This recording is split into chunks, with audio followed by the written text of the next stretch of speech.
Okay. Hey guys. So this is not a live book club. We are, what do you call it? We are pre-recording this, and because we all have prior commitments or whatever, we just want to make sure that we're still doing what we're doing. Anyway, so today is the fun episode. We all got to pick a book that we just thoroughly enjoyed reading and would read again. Okay. Mhm. Who wants to go first? I'll I go. can go first. Nope. Oh, go for it, Denise. I'll go real quick. So I chose. There's a lot of ones that I would want to reread, but there's one that's been really sticking out to me, um, and it is called Unreasonable Hospitality. Have you guys heard of that one? Nope. Nope. Oh, that's a good one. So, did you guys ever watch The Bear on Hulu? It's The about a one, Chicago. It's about the restaurant, right? It's about the restaurant. Yeah, Yeah. I haven't seen it, but I do know what it is. all right. I saw a couple episodes. It wasn't my cup of tea. Okay, it's definitely a hard, like, you have to really get into it. So in like the second season, they were really amping up looking at different ways of making their restaurant stand out and sending some of their employees over to different restaurants. Anyways, they were reading a book. I didn't realize that the book was actually a real book, and Karina actually told me about it, and she's like, read it, you're gonna love it. And it is about, I don't have it around me, or else I would get all the names right. But it is about a restaurant owner in New York who went out to go and do Michelin stars. And it's a true story. He is married to Christina Tucci, who is the one who does the Milk Bar. And that's actually where his restaurant was. And his whole quest was to become better when people told him that it can't be done. And he really, it's all about his journey in his restaurant, getting Michelin stars and making himself stand out, training his staff to pay attention to cues. And if one of the patrons said something about really liking this dessert, telling a different employee, they would run out, grab the dessert, and have it. So, like, really anticipating the needs of the patrons. And I just thought it was really cool. And the reason why I'm bringing it up here is because for me, it was, I always sort of think that way. I always love elevating people's experiences. And it was just really cool to watch a journey of people. Like, I mean, he almost went bankrupt and all those things. And just to watch his journey and achieve what he wanted, and just knowing that there's so many people with big dreams out there and they don't realize to just keep doing it. So no, it was thoroughly a really good book. I know I'm not doing it justice, but the whole journey in itself, being in New York, and he worked in multiple restaurants and just kept saying it could be done different. And his goal was to, instead of, he would change the menu every night, which was unheard of. They're like, how can you change the menu every night? No one's going, and he would change it and nail it. And that's what made him stand out. So, like, taking different opportunities, different ways to do things, and just expanding on those and achieving his dream of having his Michelin stars, and in New York nonetheless. So it was a really good book. So if you're all about customer service and like reading someone's journey, the way he wrote it was really cool, watching the journey. And then it's not a self-help book, but it was most certainly, these are the things that I did and how I thought. So it's not like here, these are the things, do these exercises. It's just his journey. It's his story. Okay. It's a Interesting. really cool book. Okay. And you make mention that he changed his menu up every day, right? So one of my favorite restaurants, all right, the one in which I am going to have my Valentine's dinner at, okay, what they do is they have their standard menu, and every week they have specials. They usually have two different entrees, um, different desserts, different appetizers. I love that because most of the time it makes me go there every week, which I think sure is the point of that. Okay. Correct. And let's say, and I always go for most of the time, I go for the specials. All right. And I've probably been in the couple of years that I've been going to this restaurant, I think I've only been disappointed 2 or 3 times. And I go fairly frequently. So I think people underrate customer service or think customer service simply means that the customer is always right. Mm. Hmm. You know, um, And this shows, yeah, and this book shows you that you can give that excellent service while still having like your own brand, your niche, how you want to run things, and be able to control that more than what I think a lot of people think they can. okay, Cool. it's still your Mhm. business. I always did, not every year, but whenever I was redoing my terms of service, I would do a survey. All right. And the survey was, what do they like about my business? And that generally was just what I'm looking for their marketing terms. All right. Well, my second question was, Mhm. what don't you like about my business? Right. And what I found over the years is that that's really personal. It's Mhm. not something that's everyone's saying the same thing. And by the way, if everyone is saying the same thing, that's a problem, and you need to work on that. But usually it was just that little thing that meant something to them and generally was really easy to accomplish. Mhm. And I've had literally clients tell me this to my face. Hey, Mayor, we've had better grooms. I would never dream of going anyplace else. Okay. Okay. Yeah. So anyway, All about the It is all experience. about All it. about the experience. yep. It's all about the experience. Hmm. All right. So what's the name of the book again? Unreasonable hospitality. Unreasonable. Okay. Okay. All right. Hmm. Interesting.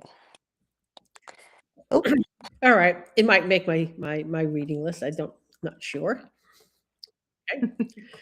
Can I go next? yes. It's Okay. your, of course. All right. So there are some books that or some topics that I will never ask these lovely ladies to pick a book on this topic because it probably is not. Oh, hold on. I just lost my screen. There we go. I would never ask these lovely ladies to read that type of book. So the book I'm going to read is I read. It's called Dinosaurs Rediscovered. Okay, Oh. and it is definitely something I will listen to again. It is by it's an audiobook. Of course, it's an audiobook by Michael J. Benton. All right. I've read something of his before a couple years ago. This book was only 7 hours. And the book that I read before was like literally like a tome. Okay. And I gave that to my grandson because that's what I do with books I love. He was like, "Ooh, dinosaurs." That's like, "You're going to love this book." So I no longer have that book. Otherwise, I would have reviewed that book. But anywho, um, I love dinosaurs. Okay. Going back. So I go so far back in history for this is that back in the days when brachiosaurs were called brontosaurus and dinosaurs were without a doubt cold-blooded. And so I've been as a kid, you could guys ask me what my favorite dinosaur is afterwards, after the Okay. review. I'm going to tell you why it's my okay. Um, it's just how the history of the evolution of what they learn about dinosaurs, not the evolution of dinosaurs, because that has changed dramatically Mhm. from the time I was a child to now. Mhm. Okay. So if you like dinosaurs, and this is an audiobook, all right, and yet there are still something you can download if you want some pictures. Just saying. Okay. So Okay, ladies, ask me what my favorite dinosaur is and why.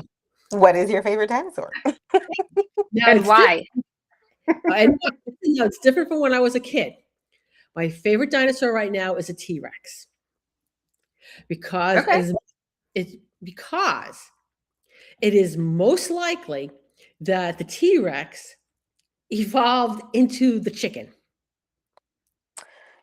That is a theory. Yes. That is a real theory. Mhm. And if you think about it, anyone who's been around chickens will know that could really be very accurate. I'm having a hard time with it, even though I've heard this theory. I'm still having a hard time with that one. Okay. Well, now it's that they think dinosaurs had feathers. Hmm. Okay. Which has been something, a Mm. recent development in the study of dinosaurs to the point where they can even go over colors, what they think the colors of the feathers are. Hmm. So if you look at what we've always seen T Rex as this big old lizard, now imagine that big old lizard is covered in feathers. And now can you see? I don't know that I can see it. Well, But I live with a dinosaur lover, so I get it. I live with a dinosaur lover, so I get it. okay, so ask your son these questions. Yes, I will definitely check out. I'll ask my son about the theory of the T-Rex and the chicken. Okay. But I can anyway, do that. And I'll keep this book in mind because we are a dinosaur household. okay. All right. Yeah, so that's my book. I love it. I will I love absolutely it. read it. I will read it again. It's in my library. So if you see me in the airport lounge and I'm making dinosaur noises, just know I'm listening to that book. You will see, if you see us, we're the ones carrying the stuffed stegosaurus, which has been traveling with us since my son was born. Okay, so I will, I love it. Yes. It does sound like Where an we interesting go, read, though. yeah, it does. very interesting read, and it's not what I would call a fun read. It's a very informative read. Yes. Mm-hmm. So for fun, All right. I'm going to do the the mysteries, the cozy mysteries. Yeah. And I currently have a subscription to great courses. So right now I'm taking the geo. Oh, we have to talk about this, Denise. Oh, okay. Please. Great courses. I have two subscriptions. I have great courses. I have masterclass. The difference between the two of them is masterclass, I think, is more real world business, life, yada, yada. Mhm. And each of the lessons are very short. They're like 10, 15 minutes. So you can squeeze those lessons in anywhere. All right. Mm. Great courses, on the other hand, are more like college classes. Mm. All right. Okay. So each class is generally about a half hour, Okay. but it's far more detailed. So right now I'm I'm doing something on geology, but the next one will be back to dinosaurs. So anyway, And it's Great Courses. That was the name of it? great courses. You know what? I'll look to see if there's some sort of like um, affiliate code that you can get a Oh, yeah. break Let on. me know. Yeah. I love Masterclass, so I'd love to look into that. Okay. So, Sacheen, what's your book? Oh, okay. Sorry, I'm surrounded by books. So let me find the one that okay, here we go. I'm like, let me find the one that I actually need. If you could see my desk, it's literally there are stacks of books all around me. So I usually, when I read for pleasure, I stick with nonfiction. I don't, when I teach, I do enough in the real world, quote unquote. So when I'm reading, unless it's something I'm just reading for business or something like that, for pleasure, I'm going to go read something that allows my flights to fancy. But the place where I make an exception is things that deal with issues that are near and dear to my heart, like the environment, animals, and things like that. Years ago, I read a book called The Omnivore's Dilemma by Michael Pollan. And I really loved that book. I was very, he's a professor at UC Berkeley and Harvard in environmental and science and yada yada yada. But it was an interesting read, and I was very happy that he wrote in a way that I like, included lots of sources, yada yada yada. So then he writes another book called In Defense of Food. So this is the one that I want to talk about. Much shorter than the Omnivore's Dilemma, first of all. And of the 3 books that I had by him, this is the one that I kept, because it's an eater's manifesto, and I love to eat. So when it deals with food, I'm all over it because I love food and I love to eat. I also like to know where my food comes from. I like to understand the way in which we get our food. So anyway, this book is, if you want to understand how our diets have changed over time and how that has impacted how we have become who we are now, this is a great book. If you're more likely the kind of person who's like, well, the food pyramid is perfect, this is not a good book for you. This is No. not a good book for you. But if you're interested in understanding how we went from whole foods to counting macros and nutrients, and then understanding how that has had a devastating impact on our bodies and how we process food, then this is a great book because he lays it out. He's a teacher, so he uses a lot of technical terms, but he lays it out in a way that I find that's very easy to read. And his whole point is, we're not going to go back to pre-industrial America. We're not gonna return to the days where you could walk outside and pull something out of the ground and eat it. We're not there anymore. But um, there are ways to be healthier. Now, I read this book years ago. I mean, it's yellowed on the edges because I've had it for so long, and I return to it on occasion to read it. Really, he is asking us about the choices that we're making in our food supply, and I think it's a really timely book given where we are globally with our understanding of the food supply. We have now GMOs, which we didn't have when this book was written. We weren't mass producing GMO crops at that point. We had already turned a lot of the Midwestern states from the breadbasket into 4 or 5 staple crops, no longer rotating farming, no longer doing a lot of the things that kept topsoil in place. Like we were doing those kinds of things. Like he talks about those kinds of things. And so it's kind of a little bit of a heavy book, but his point is we've become a nation that worries more about nutrition than healthy eating. And because we are more worried about nutrition, we're more likely to grab that thing with the skinny on the label, the no fat on the label, believing that we're getting nutritious food, but we're not. We're getting empty food that is actually not healthy food. So it's a very fascinating read and one that I highly recommend. And it's a little bit heavy and kind of brainy, but I think when it comes to things like food, um, what we eat, we need information more than we need feelings. Okay. All right. Did you know there is something called the Yucca app? YUKA. Hmm. Familiar with that? Hmm. What do you think of it? I don't use it. I am familiar with, but I don't use it. All right. So what the Yucca app is, for those who don't know, it's if you go and scan the food, the barcode, it'll rate the food on whether on the level of healthiness in it. Mm. Oh, I think, yeah, you were doing that. I forget, in Rocky Mountain, I think, Probably. is where you had it. And that was probably it really kind of opened up my eyes to the quality of food I thought I was eating as opposed Hmm. to what I was actually eating. All right. So those healthy granola bar types Oh my things, gosh. yeah, which are actually nothing more than They're a glorified candy bars. Sugar. yeah, Yeah. yeah, it's Yeah. really what they are. Yeah. And it's really hard to find things that are fast and easy that are actually healthy. And part of what he talks about in this book, which he has a very simple manifesto. Eat food, mostly plants. That's it. Hmm. Eat real food, mostly plants.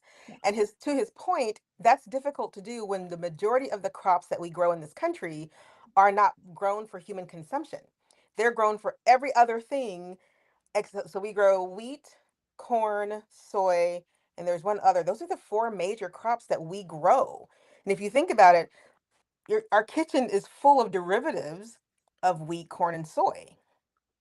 And so if that's all we're eating and we're counting nutrients and not actually food intake, like the realness of the food, it starts to make a lot of sense. As he says, there's a reason why we're eating healthier and getting fatter. Like he makes the connection between the eating healthy, which we're all trying to do, but then why are we still getting bigger and bigger and bigger if we're trying to eat healthy? And he makes the point that you can't grow these crops this way and this becomes part of everyone's diet, and then ask the question of why are we getting fatter? Because we're all eating wheat and corn and soy.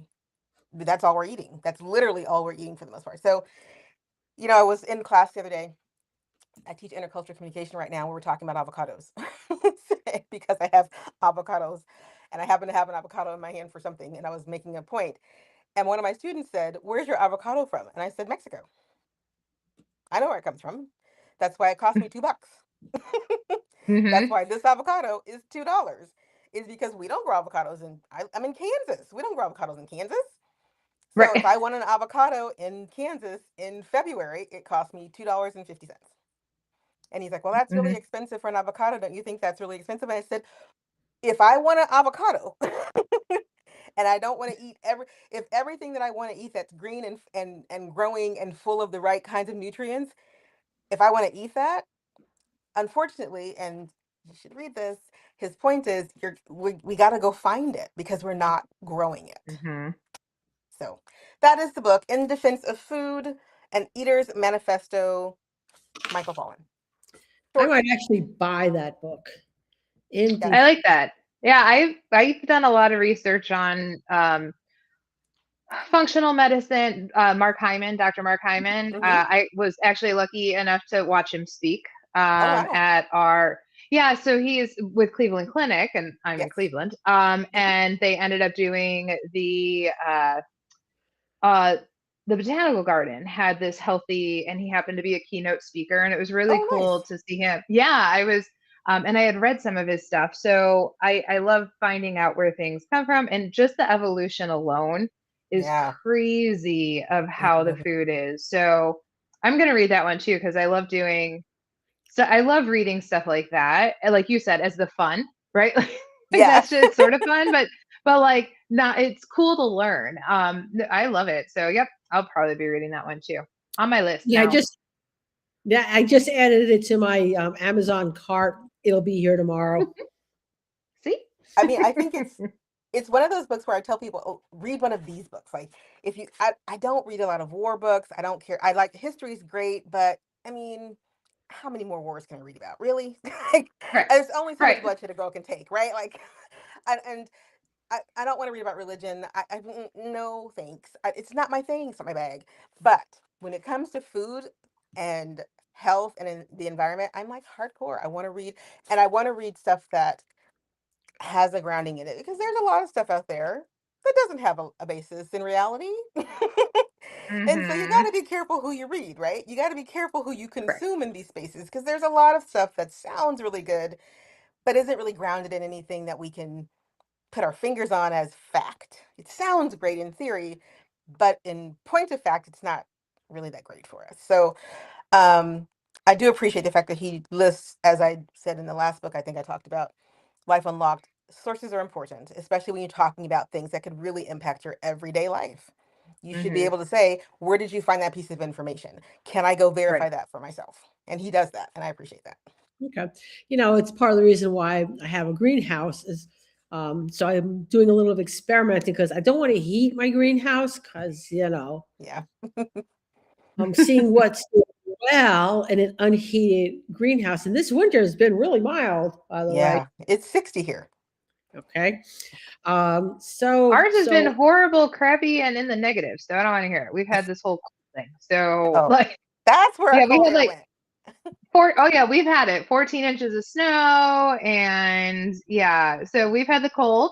I think we finally hit freezing.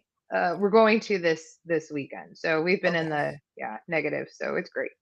I will. So my talk about your mild winter over there, Mary. Go for it. Okay. So the peas and the lettuce are growing in my greenhouse. I mean, I should actually have peas maybe by early spring. It's still not going to be year-round food for me. Right. you know, and that's kind of my goal because I'm still now reliant on buying fresh fruits and vegetables at this grocery store. And honestly, if you don't eat them within a couple of days, you're throwing your money away. So I can't even Yeah. like buy something with, ooh, I think I might have this next week. No, got to make a decision. Got to eat it now. Yeah. Mm-hmm. So Absolutely right. I remember when I lived in Puerto Rico, I used to shop for fresh fruits and vegetables. There's a little store down from my condo, and Puerto Rico has to get everything brought to the island. So everything is imported in Puerto Rico. Um, the idea is like, oh, you live in the Caribbean, you've got access to fruit trees and this, that, and the other. Yeah, but everything else is imported. Literally everything else is imported. And so Mm-hmm. fruits and veggies, great. Meat, whew, really expensive. But one thing I loved about living on an island was that we did have access to so many fruit trees. Like I could walk outside and pull lemons and limes off the tree and Mm-hmm. just, fresh lemonade daily and avocados and mangoes. Like all that was it was wonderful to just be able to do that. But it takes a certain kind of climate to do that. It takes a certain amount Mm-hmm. of time to do that. And most of us don't have time for big gardens that we could feed ourselves on. So we buy food, but the food we buy has to come from so far away. yeah, So as you say, Mary, Yep. it's just not going to last more than a week because it's already been in storage for 6 months. yep, hmm Mm-hmm. So it doesn't, I mean, and it's already at the end of its life when we get it. yep. And here's the thing too, because I'm out on the peninsula, Mm-hmm. everything gets trucked in. Mm-hmm. All right. So yeah, there's add that extra your fruit and vegetable that you're getting in the heartland of the country is probably a month fresher than what I'm getting Right. fresh in the Mm-hmm. store.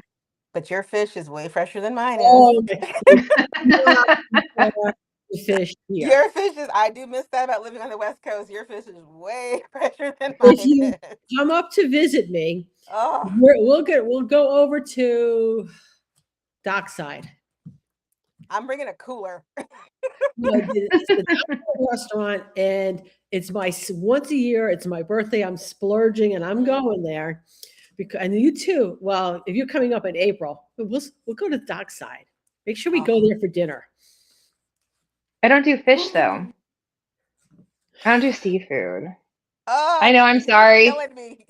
I know. I'm sorry. I mean, That's all I'll right. still go. Do they have good food? I'll eat your fish for you. Don't worry. Oh, perfect. Okay, Yep. awesome. I'll trade you. I love steak, but I'll trade you a steak. They Sounds have good. they have non-fish there too. Nice. I'll, I'll shoot you over their menu, see if there's something on it you like. But the fish is absolutely amazing. Literally caught maybe the day before. Oh, so good. Mm. So fresh. Unbelievable. I do miss that so much about living in Washington. All right, so Yeah. we'll wrap this up. We'll be back again in 2 weeks, and let's see what our topic is in 2 weeks. Oh, now I can see the slight peakishness to your hair when you turned your head. Oh Now I yeah. can see it. There we go. Yeah, it's there. Um, I've got my we calendar. Hang just on. wrote book club. I have, Did the let them? that's the 26th. Okay, we're talking about March, right? March 8th. That's the March next live. 8th. Everything is figure outable is what I have. Okay, Is that right? it can be. Everything is figure outable. That's what I have written in the margin on book club that day. Then the one on the 22nd should be the let them theory. It's okay. I thought that was in April. All right. I Good don't gravy. know. We're winging it. We're winging it. Okay. I have April 5th as let them theory. I'll move it to March 22nd. All right. We'll see everybody.